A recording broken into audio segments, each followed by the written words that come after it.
Just a quick note before we begin. If you find meaning or comfort in these conversations, consider becoming a supporter of the Don't Forget to Breathe podcast. Your support helps keep these stories alive and makes it possible for others to find hope in their own grief journey. For as little as $3 a month, your support goes to offset costs associated with production. You can learn more on the information page for this episode and by clicking on the link, Support the Show.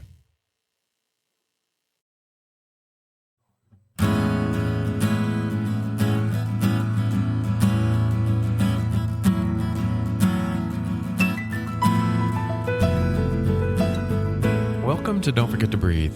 I'm Bruce Barker, here with my co-host, Kristen Glenn. This is part 2 of Gina's story.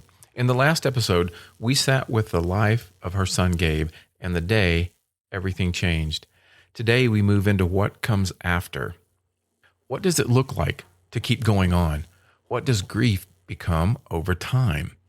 You'll hear Gina speak about the loneliness that never quite leaves, the moments where people try to help but can't fully understand, and the reality that this kind of loss is something you only know by living it. But you'll also hear about healing, about therapy, about choosing to stay connected as a family, and about finding ways to carry Gabe forward in everyday life. This conversation is honest, sometimes uncomfortable, and deeply real. If you're walking this road or walking beside someone who is, there is something here for you. Oh, I remember my girlfriend Kathy saying to me, at 3 years is when you come out of shock.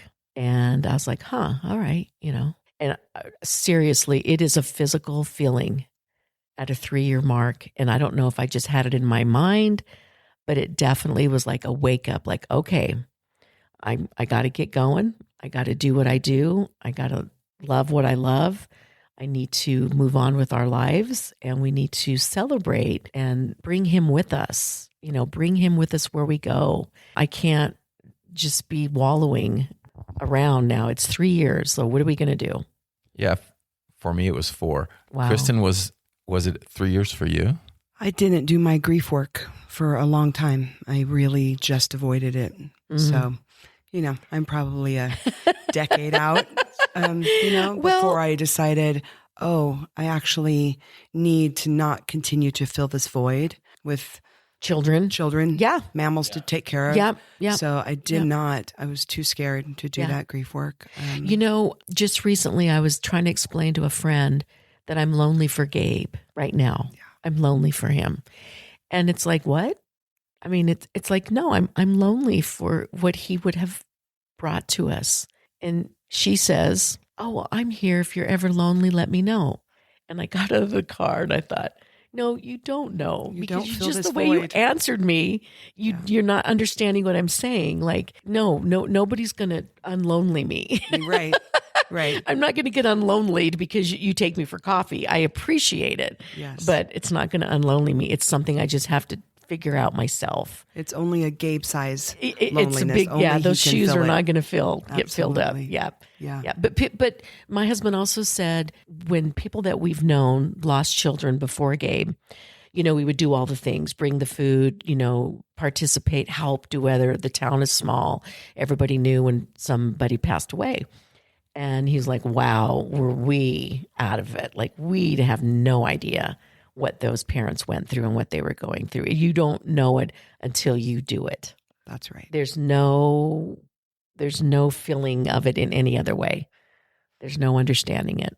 So that could not be better said. Yep. Yeah. Yep. Did you have a physical feeling when in the 4-year mark, or what? Just out of curiosity, how did that happen for you? Physical feeling. I was kind of shoved into it.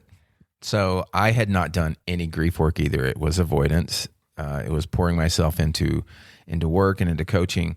And it was fellow coaches trying to push me into a relationship. Oh. And it was literally a moment of, I felt like the clouds parted for what I thought was going to be that the clouds are done.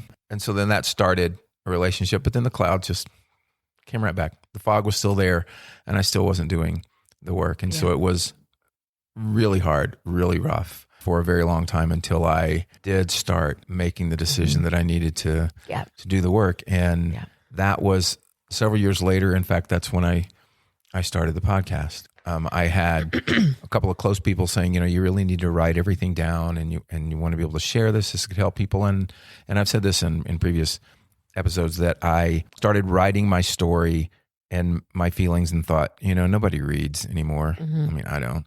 And I'll just do a podcast because it was easy to get the equipment and then start it. And all I was going to do was just speak it and get it out of me.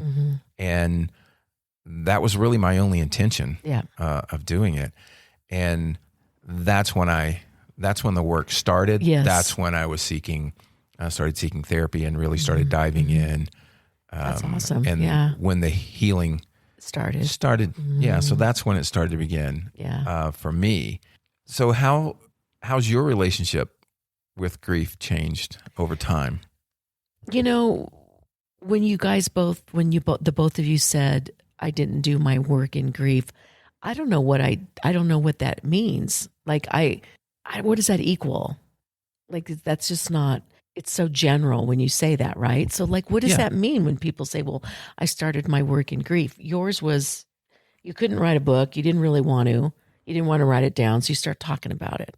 But you really didn't know at the time that was going to be your work in grief, right? No, I didn't know that that's what I was doing. So it's interesting because, well, we went to a grief therapist right at the beginning, and she was an older woman, and we just happened upon her. She was probably perfect at the time. My daughter was in a really bad space. She was in her last year of college. It was really rough. That was a really rough time. We stopped going to this therapist, and we were just plugging along. COVID hit. Everyone's plugging along. My daughter said, you guys need therapy. And we said, well, you need therapy. Well, no, you need therapy. What does that look like? Right? Well, I tell people now that people don't want to go to therapy because they don't want to hear the truth, because therapy is true. Yeah. And you don't want to hear it. You don't want anyone asking you the hard questions, so you don't go, right? Sure. So I said, this will be the last time you'll say we need therapy, because we're going. I got us hooked up, and we're going, and we're all three going, and we're going to just figure this out. Well, my husband was like, I don't know about it. And I'm like, everyone be quiet. We're all going. We went, and it was the best thing that ever happened to us. This therapist was young. She wasn't a mother. She was about my daughter's age. People would have thought, what does she know about grief and losing? Well, she knew a lot, and she was hungry. She was in her young years of being a therapist. So she wanted that, where maybe the first woman was tired. She was older. She was just going through the motions. But this young gal was hungry to help us. And she did. And the one thing that sticks with me is she said something about boundaries. And I said, I don't even know what boundaries are. And she thought that was hilarious. I'm like, what are you talking about, boundaries? What does that mean? If I have something to say to my daughter, I'm going to say it. I'm not going to hold back. And she's like, but you got to have boundaries. I'm like, whatever. Well, I kind of know what boundaries are now, but at the time, you're like, what are you talking about? How can we have boundaries? We have to be open and honest and clear with each other, because if we're not, we're flailing. And that really saved, I think that therapy session was 1 year, and she graduated us she just said, you guys are done. You're great. You as parents, you guys have done this. You did a great job. We've done great all together. So she kicked us out, basically. But my daughter still goes to her and does a lot of work with her, which is great. But therapy saved our family.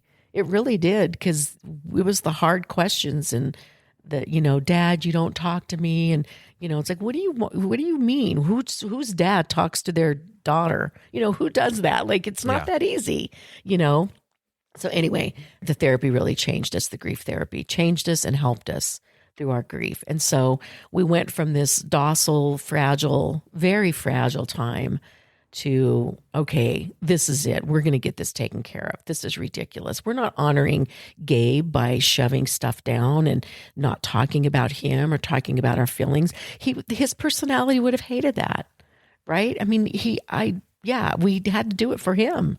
So we did, and we saved our family, I think. That's awesome. I think that's refreshing. And I really want our listeners to pick up on this because it's so easy. I've heard it from different parents that I've talked to discount or disqualify a therapist before even talking with them if they don't have children, and if they've not experienced the loss. Yeah. And so I think that's refreshing and a great message to get out there to sharing that we don't probably, and I can tell you I've done it, we don't need to disqualify someone because they haven't had the same experience. Right. When in your case, it made a major, major impact in your healing. It did. Yeah. It did. And my daughter, my husband and I, we knew we were sticking together. We don't know what our daughter was going to do. Was she going to stick with us? Was she going to go away? That's where we were at. Yeah. It saved our relationship. Definitely. Wow. I think you're incredible. And I think that forthrightness that you have it is so refreshing. It is so, this doesn't honor Gabe. Would not be his style. Right. He would be not happy with us. No. To think that through as we go through this journey. Yeah. Yeah. How does your love for Gabe show up in your everyday life right now? What does that look like? How have you decided to live his legacy? I buy flowers for myself every week, and they generally include orange. I just now gave away a lot of his clothes. Couldn't touch them, couldn't go in there, and it's not a thing you can plan. You just, one day, my husband and I were cleaning out some stuff, and one thing led to another, and I thought, what are all these beautiful clothes doing here? There are homeless people, there are young boys that could wear these clothes, and I got to do it. He would hate all this sitting around. And he would love for someone to wear and share his stuff. He had beautiful clothes. He loved shopping at American Eagle. And oh my God, everything. He'd get his eyebrows done because they were big bushy eyebrows. And he'd get them done. And he would be like telling all his guy friends, you guys got to go get your eyebrows shaped. It's really great, I try to cook things that he always liked. He was told by his coach, basketball coach, his junior year that he wasn't strong enough to play varsity. And they were going to put him on the C team. And he said, I'm not going to play because I'm not going to be on the C team as a junior. So the coach said, if you get strong next year, which would have been his senior year, I'll put you on varsity. He went for it. He worked out. He took one of his buddies that was picked on a lot and started having him train with him. He'd go in the morning and he'd go in the afternoon. And then in the afternoon, I would cook. So that he would come home from school before he would go work out again, and he would eat and go work out, and then he'd come home and eat again. They started working out, being strong, real beautiful body. The track coach came up to him and said, we need someone that can do shot put and discus.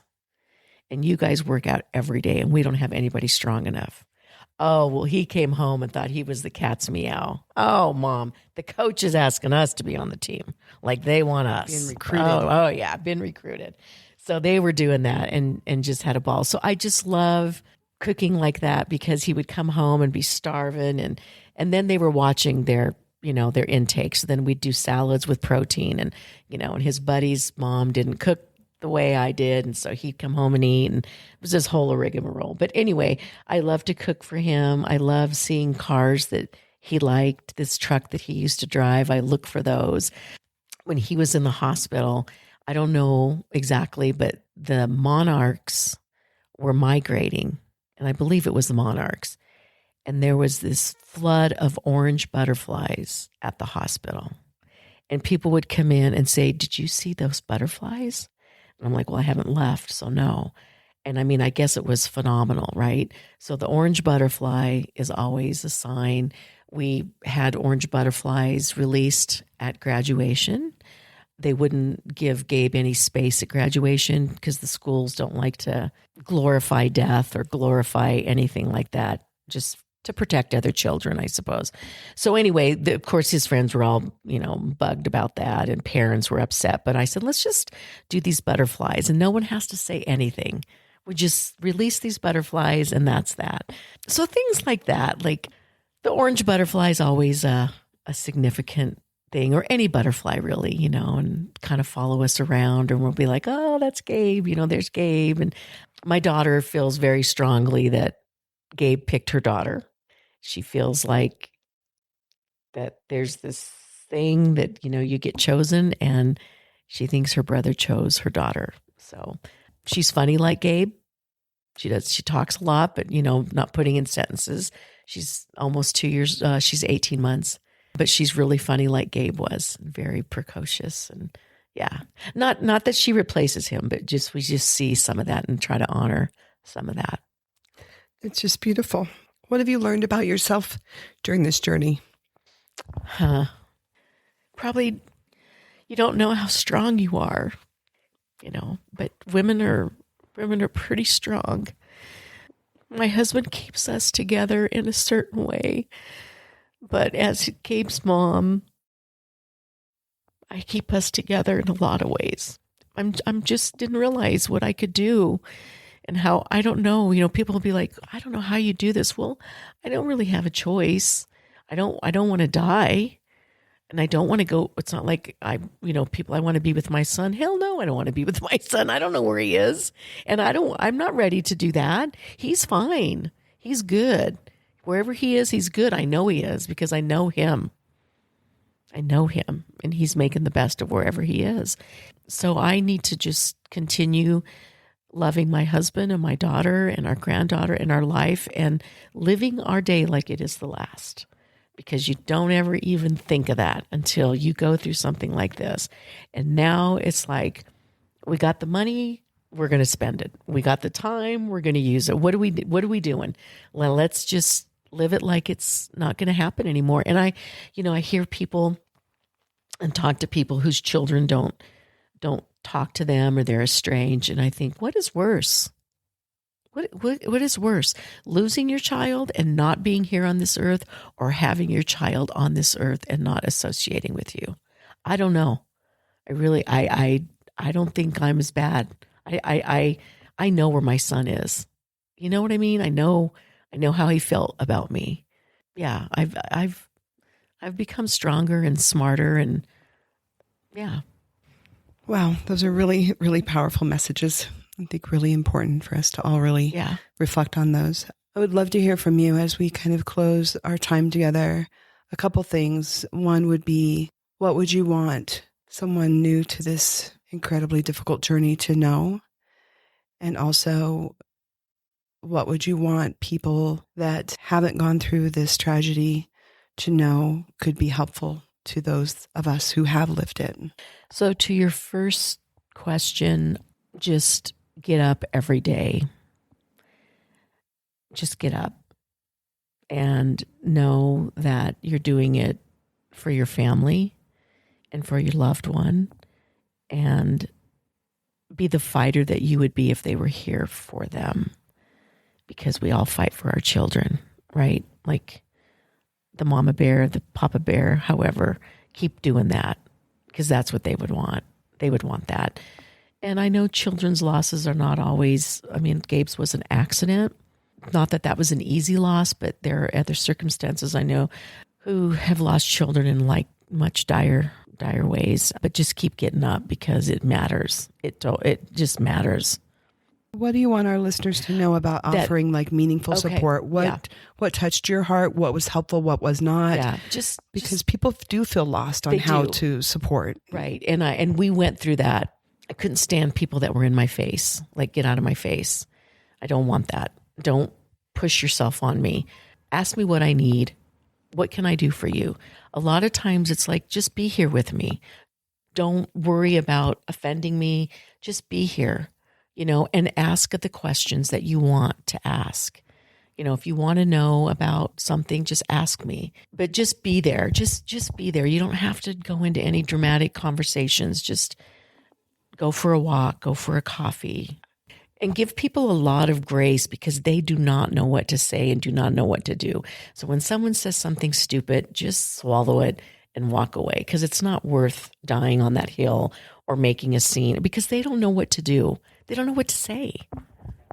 Absolutely right. Yeah. So I'm going to leave you with a question. One more. What do you want our listeners, they're all over the world, what do you want them to know about Gabe? You've shared a lot, but what do you want to leave them with? He was the light in our life. He just was every mom's dream. I mean, he just loved his mom. He hung on my words. I worked hard with him as a child because I didn't want him to be overly shy and be afraid. And he wasn't afraid. He wasn't afraid. He was fearless. And I don't know, maybe I overdid it. I don't know. But it was in him. It was innate in him. But don't be afraid. Just go for it. That's how Gabe was. Gina, thank you so much for trusting us to come and share your story and thank you. And your journey. Yeah. And we appreciate it, and we know all our listeners appreciate it. Yeah. Well, I love it. I love talking about my boy anytime I get. That's awesome. So, Thank you so much. Thank you. Thanks. Thank you. There's a lot to take in from this conversation. Grief doesn't end. It changes. It evolves. It asks different things from us over time. What Gina shared reminds us that healing doesn't mean leaving our child behind. It means learning how to bring them with us into the way we live, the way we love, and the way we show up each day. Her honesty about loneliness, about therapy, about family, and about continuing forward, that's the work. That's the real work of grief. And maybe one of the most powerful things she said is this: just get up. Keep going, because it matters. To Gina, thank you for trusting us with Gabe's story. And to anyone listening who feels that loneliness, that space that cannot be filled, we see you. So until next time, be gentle with yourself. And please, don't forget to breathe.